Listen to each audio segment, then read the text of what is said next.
6월 4일 목요일 오늘의 말씀입니다.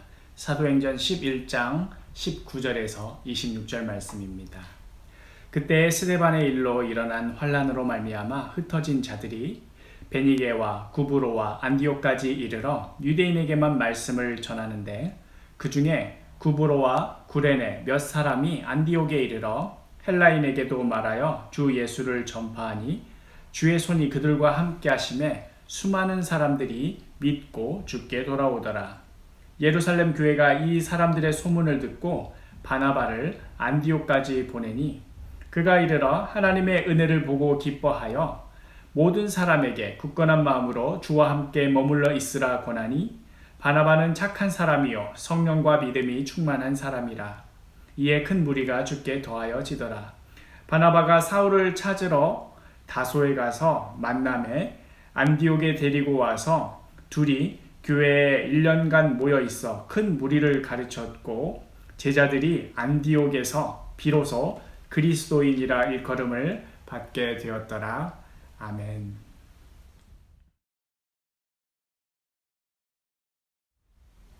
영화나 드라마를 보면 사랑하는 이가 누워있는 무덤가를 찾아서 거기에 꽃다발을 놓고 조용히 이미 이 세상에 없는 그 사랑하는 이와 대화를 하는 그런 장면을 볼 수 있습니다. 물론 우리는 예수님을 믿는 사람으로서 그 무덤가를 찾아가서 그 사람과 이야기한다 이런 개념을 가지고 있지는 않지요. 그럼에도 무덤가를 찾는 이의 그 애틋한 마음, 그것이 어떠한 것인지는 우리가 충분히 이해는 할 수 있습니다. 만약 드라마나 영화에 나오는 이러한 무덤을 찾는 장면을 오늘의 말씀에 적용해서 한번 상상을 펼쳐본다면 어떨까요?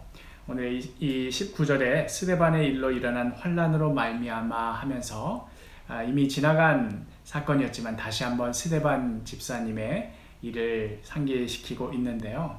만약에 오늘의 이 말씀을 스데반 집사의 무덤을 찾아가서 스데반 집사의 죽음 이후에 지금 어떠한 일들이 벌어지고 있는지, 어떠한 열매를 맺고 있는지, 마치 사랑하는 이를 찾아가 무덤가에서 독백하듯 만약 이야기한다면 어떤 모습이 그려질까 한번 상상해 보았습니다. 순교를 당하던 당시에 스데반 집사님은 그리스도인이라는 말을 들어보지 못하였을 것입니다. 왜냐하면 그리스도인이라 처음으로 일컬어지는 사건이 바로 오늘의 말씀 스데반 집사님의 순교로 인하여서 수많은 성도들이 세계 각지로 흩어지게 되었고 그 중에 특별히 안디옥에까지 이르러서 그곳에 있는 헬라인들에게도 주 예수를 전파하였더니 그곳에 있는 수많은 사람들이 예수님을 믿게 되었고 또 이 사건이 예루살렘 교회에 전달이 되자 그 전에 이 고넬료 백부장이 예수님을 믿는 또 성령을 받는 사건이 있었지 않습니까? 그래서 그 일을 계기로 이제 이방인에게도 예수를 전하여야 된다 하는 이러한 다음 단계가 준비가 된 상황이기 때문에 기꺼이 예루살렘 교회에서 바나바를 안디옥으로 보내게 됩니다. 그래서 그곳에서 안디옥에서 바나바가 수많은 유대인들뿐 아니라 헬라인들을 그리스도의 품으로 돌아오게 하였고 뿐만 아니라 도와줄 사람을 찾던 중에 누구를 데려가느냐?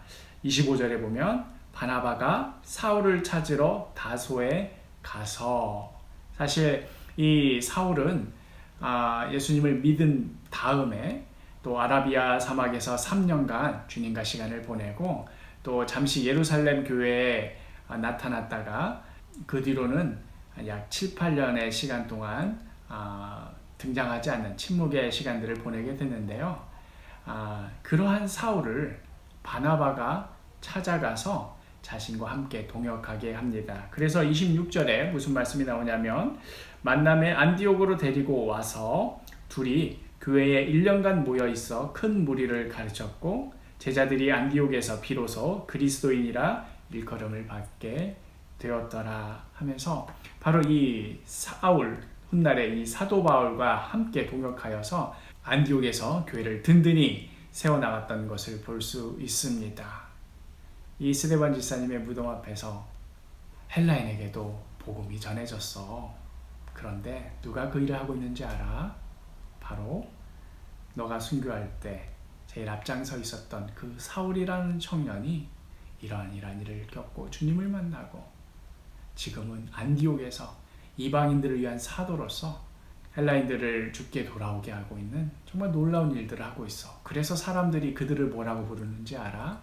그리스도인이라고 불러. 우리 스스로가 그렇게 부른 것이 아니고 안디옥에 있는 수많은 헬라인들, 이방인들이 우리를 가리켜 그렇게 말하고 있어 라고 스데반 집사의 무덤에 꽃다발을 하나 놓고 찾아가서 독백을 하는 그런 장면을 한번 상상해 보았습니다.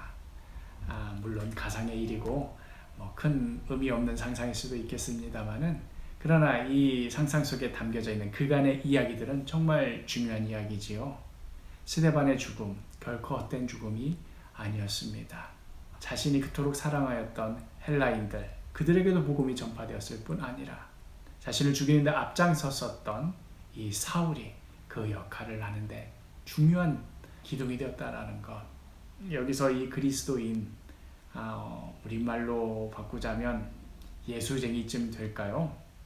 우리 스스로를 가리켜서 하는 말이 아니고 다른 사람들이 저 우리를 향해서 때로는 존경의 의미로 때로는 비하의 의미로 썼던 말일 수도 있겠지요.